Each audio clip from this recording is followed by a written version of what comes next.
Record. Okay. Okay. Okay, just whenever you're ready. Welcome back to the Pillar Podcast. My name is Mac, but you already know that. And today we have a very special guest. Hello, Rayne.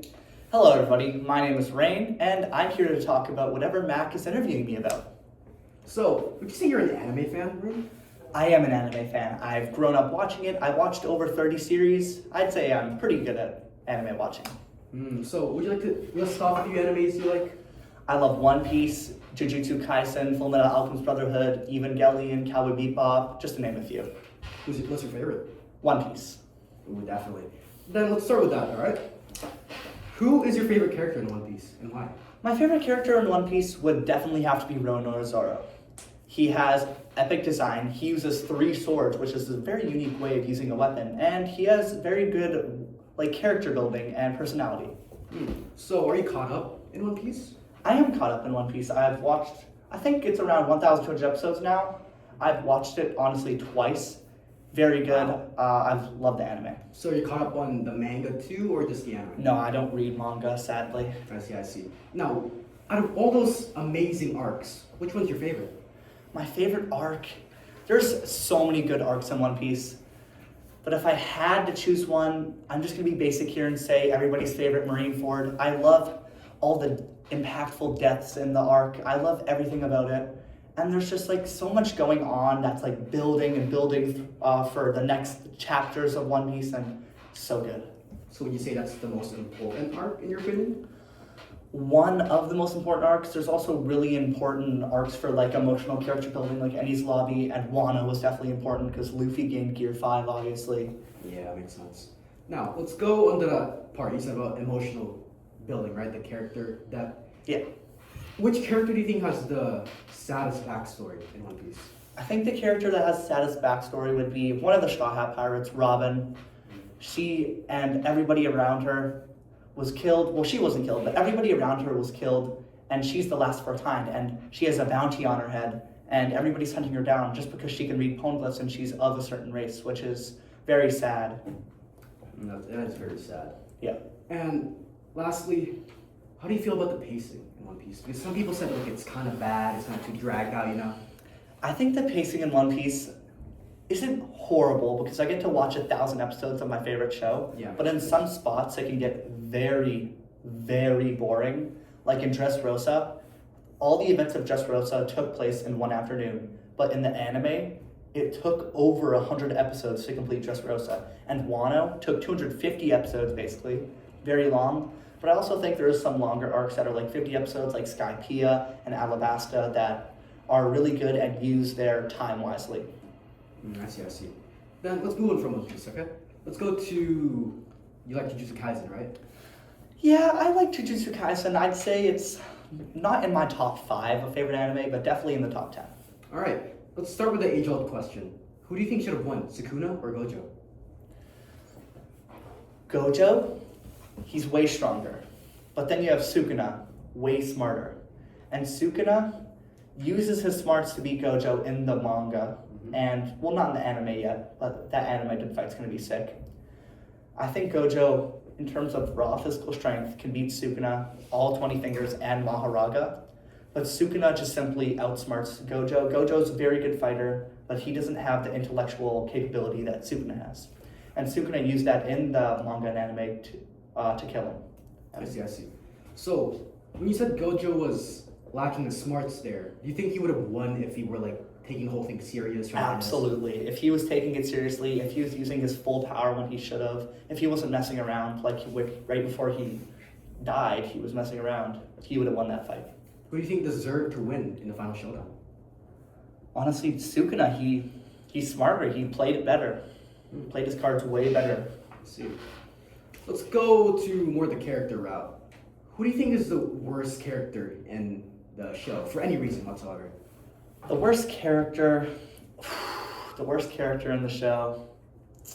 There's a lot of good characters, but Megami is ultimately the worst character. He had one really cool scene where he had his domain expansion, not to its full capabilities, of course, but his domain expansion. And after that, he was just a laughing stock. He got smacked, destroyed, and like beaten up so many times. He even tried to summon Maharag against Toto. Like, come on, Megami. So for the non-JJK watchers out there, would you like to explain who Toto is? Toto is a really big brolic guy. He doesn't go to the same school as Itadori, the same like sorcerer school. Mhm. He goes to the other one. And he and Itadori had a complicated relationship at the start. Itadori is the main character, of course, everybody knows that. And then they were a complicated relationship. Itadori said some things that Toto really liked, and they became best friends. So Toto is basically just a really nice side character who's in a few battles that is best friends with Itadori. All right. And who's your favorite character in JJK? Definitely Itadori. He does have that classic annoying anime voice, but he has a lot of depth to his character. He's just super cool. He wins a lot of fights. Very cool animation, which just makes him better. And yeah. Are you caught up in the sequel of JJK Modulo? Nope, don't like it. Any reason for that? Aliens. Doesn't make sense. They should have just ended the show. Honestly, I know you didn't ask this question, but I'm just going to explain it. The way they ended the show, or the manga rather, was really stupidly fast. I did not enjoy it. So, rushed? yeah. They should have never made that sequel and just had a longer, better ending. I see. So you're saying that you think that Modulo series kind of like tries to compensate for the bad ending that it had? Yeah, I think so. And I think Gege just also wanted to make another anime, but he's not doing a good job. Yeah. So, out of all the cool moments in the manga and the anime itself, which one had the most aura? Oh, the most aura, all right. That is when Gojo used, I think, just under a 2-second domain expansion, was it? Yeah, it was point 2, I think, yeah. Oh, a 0.2 second, right. Yeah. Yeah, he was facing some enemies, and the enemies were, oh, you can't use your domain expansion without killing all the civilians here, but there was also a monster killing those civilians. Mm-hmm. So he used a domain expansion for 0.2 seconds to kill all the monsters, and that allowed the civilians not to be hurt by his domain expansion, only just have some temporary effects, and he saved the day, and he gained so much aura. I see. Now, let's move on to another anime that I think you're quite familiar with.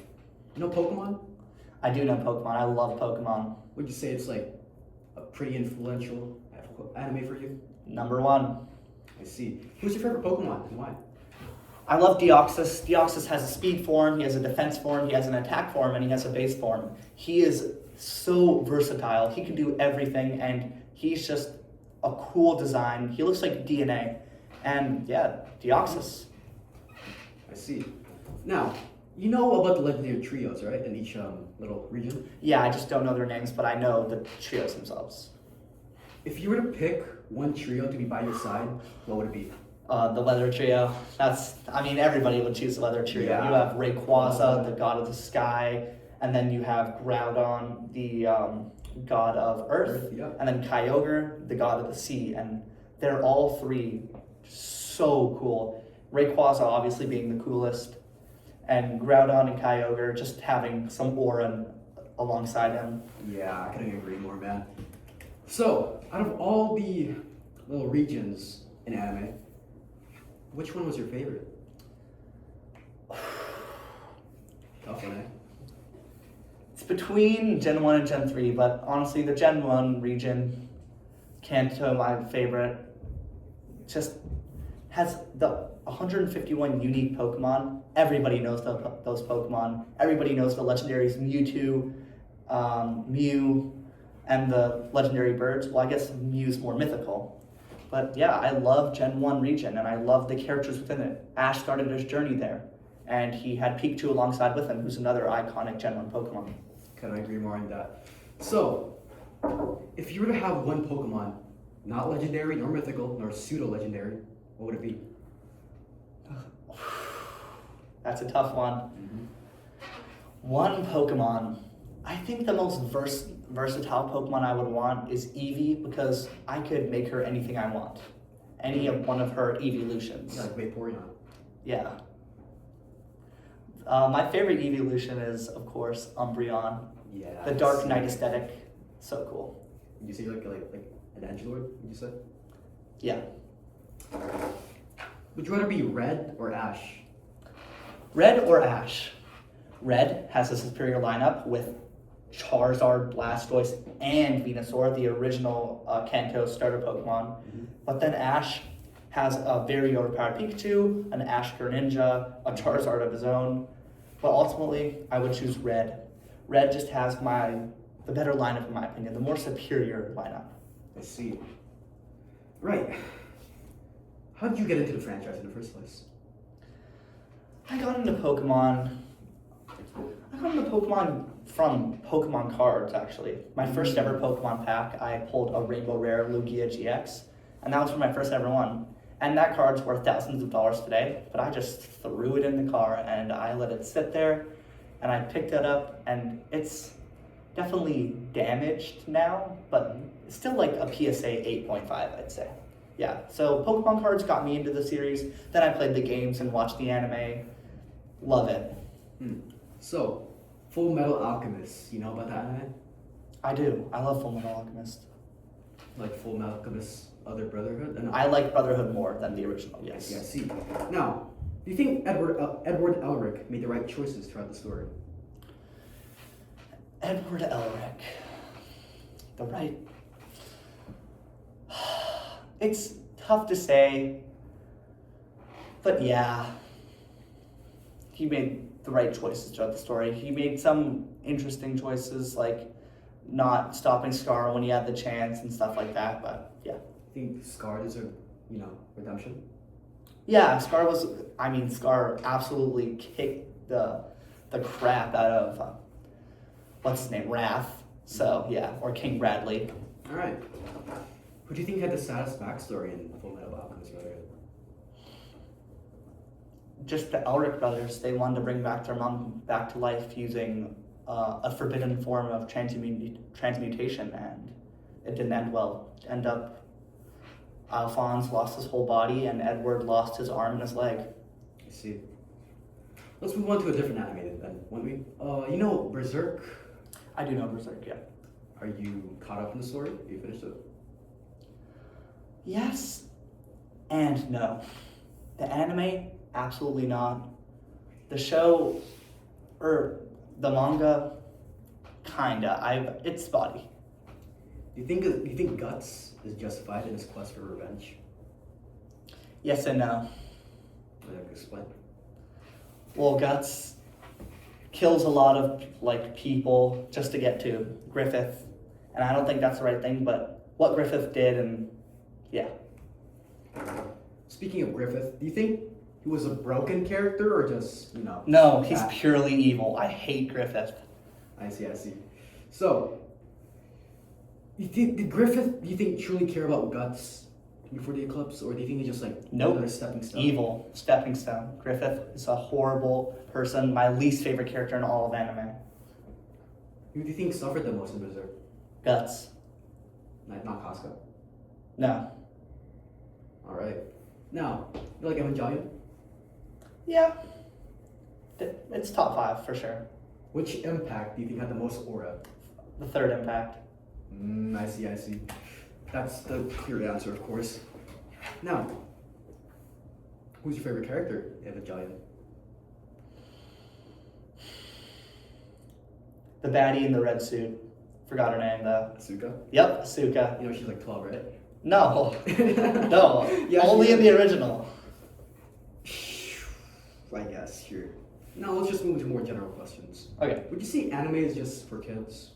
No. There's lots of R-rated anime. Berserk, one of them. Anime is not for kids. It's for everybody to watch and share together because it's such good storytelling and media to consume. Who do you think is the best out of the big three? Which is, for the viewers out there, One Piece, Naruto, and of course, Bleach. Yeah. That's the current. I think the best out of the big three would for sure be One Piece. The longevity of One Piece, how everybody's still watching it, how it's consistently the biggest anime in the world over new anime like Solo Leveling, Black Clover, Jujutsu Kaisen, Demon Slayer. It is indefinitely the best of the big three. Bleach is second place. Great main character, great story. Thousand Year Blood War, really good. Naruto's last because Boruto is a horrible adaptation of what Naruto should be. Yep. So yeah, One Piece is the best.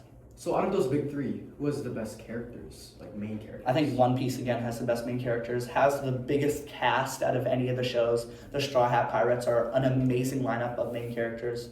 Luffy, Zoro, everybody, Sanji. Now, would you say you've watched a bunch of anime? Yeah. Who do you think had the worst backstory, like the saddest one of all those anime you watched? Again, it would be still Robin. Yeah. I see. Would you like to explain more on that? Just she lost everything she loves, and then she had to work under a crocodile for so long and be tortured, and honestly, probably worse. Yeah. Now, let's talk about anime just in general right now. All right.